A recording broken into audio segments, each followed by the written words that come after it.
Hi guys, magandang araw po sa ating lahat and welcome again sa aming YouTube channel. Ngayon po dito po tayo sa Lingayen, Pangasinan kung saan meron pong tumawag sa atin para po magpaturo po at magpa-install ng kanilang oxygen.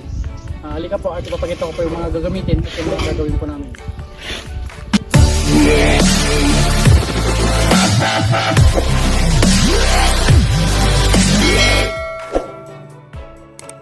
At ayun nga guys, bago natin po simulan yung paggawa po natin ng kanilang aerator, ipapakita ko muna yung kanilang concrete pan at saka yung gagamitin nating mga gamit o materyales. Ayan.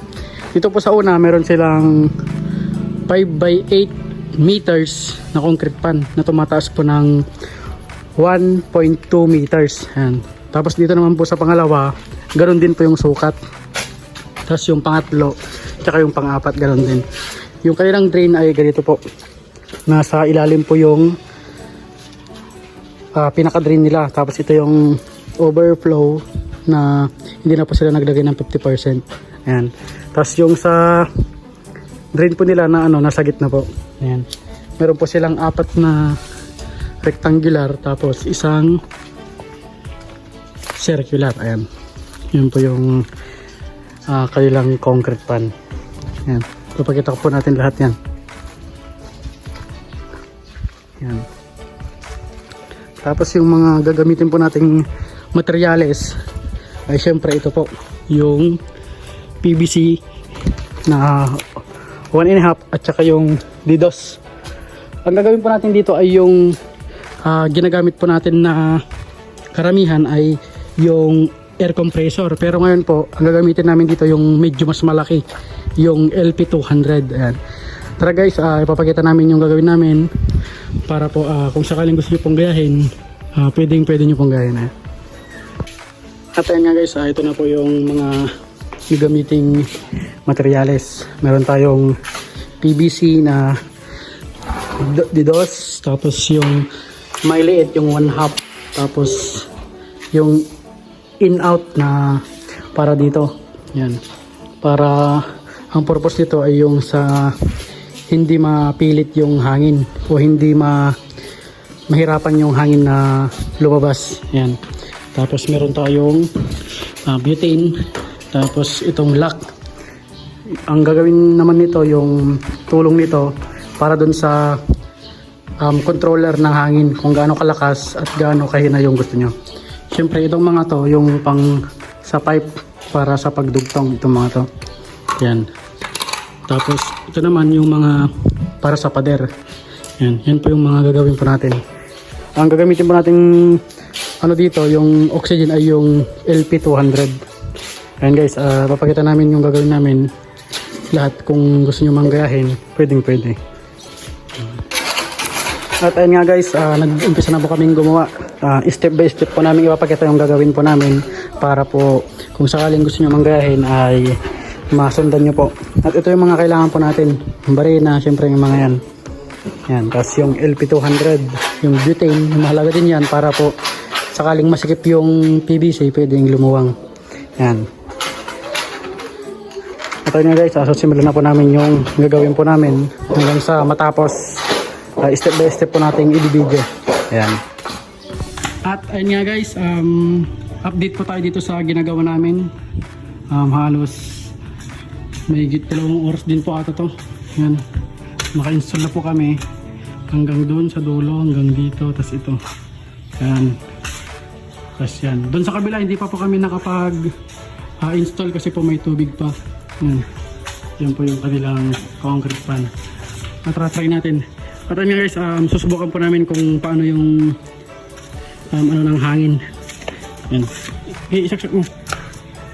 Yan, LP200. Okay, subukan mo. Yun. Parang mga dun. Yun. Yan. Itong part na to, papunta naman doon. Tapos dito sa dulo na to, takpan mo nga yun doon. Takpan mo yan.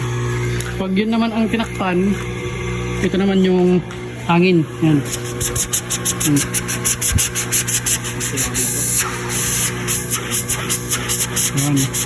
Ito naman, maglalak naman po sila dito.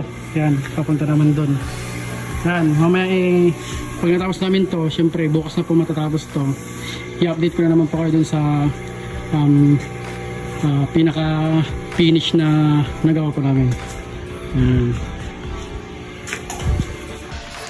Hi guys, ngayon pong araw na to ay tutuloy po natin yung ginawa po natin dito sa kanilang aerator. Ayan, hindi po natin natapos kagabi kahapon dahil bitin na po sa oras at wala po tayong gamit. Yan, ito po yung kagabi, yung may tubig pa, kasi po hindi po namin natapos to kasi mayroon pa po palang tubig to, kaya ngayon po natin tatapusin. At lahat po ng gagawin po namin dito ay i-video po natin para kung sakaling gusto nyo pong sundan ay masundan nyo. Ayan. So guys, mamaya na lang po i-update ko po kayo sa mga susunod po namin gagawin. At ayun nga guys, malapit na po tayong matapos sa ginagawa po nating aerator. Ayan, ito po yon, yung LP200. Ayan. Kung napapansin nyo po, meron po tayong nilagay dito na PVC na malaki, tapos switch doon, switch dito. Itong dalawang switch, ito po ay laging naka-open lang. Ayan. Tapos ang pinaka-timplahan na po ng lakas at hina, itong dalawa. Yan, katulad po nito. Yan, pag in-off ko po ito, siyempre lalakas po doon. Yan. Yan. Kaya hindi pwedeng i-off itong sabay. Siyempre po, wala nang lalabasan ng hangin. Yan. Dito po tayo magtitimpla. Ang kulang na lang po dito sa ginawa po natin ay yung para sa dun sa sa hose, yung hose na yan, tapos yung air diffuser, yan na lang po yung kulang para po gumana na po lahat to. Ang style po nito ay simula dito sa LP200 hanggang dito, dire-diretso lang po ito. Yan, para kung sakaling gusto nyo pong agahin. Ito po ay nag-glitter tayo dito para continuous lang po siya hanggang doon, paikot po siya. Dito po ay nag-cut na po tayo dito. Yan, tapos dito na po yung linya niya. Yan, magkalinya lang po itong dalawang butas na ito, tsaka dito ay magkalinya. Then doon naman po sa kabila, ganun din po. Nag-letter T tayo doon sa dulo na doon, tapos yung sa party na doon ay letter L. Yan. Yan po yung ginawa po namin. Yan. Yun lang po yung kadali po yung ginawa natin. Basta ang lang po nito ay sariling invention lang po ito. Yan. Kung gusto mong palakasan tong dalawang concrete pan, pwede mong isara ito. Yan. Pero pag ito namang parting ito ang gusto nyo pong palakasan, syempre isasara po natin to. Huwag lang pong sabay para hindi po maipit yung hangin. Yan. At hindi po mag-overheat. Kaya po naglagay po tayo ng ganito para kumontrol po dun sa hangin at dun sa init. Ang katulad po niyan, pag nakapatay po siya, iinit to hanggang sa matunaw po. Kaya po gumawa po tayo ng off-on. Yan. Tapos ito pong dalawang to ay naka-open lang. Yan. Ayun nga guys, mamaya po ipapakita ko po yung pinaka-finish product na po nito hanggang sa may tubig na po. Yan. At ayun nga guys, nasa 3/4 na po tayo nang natapos.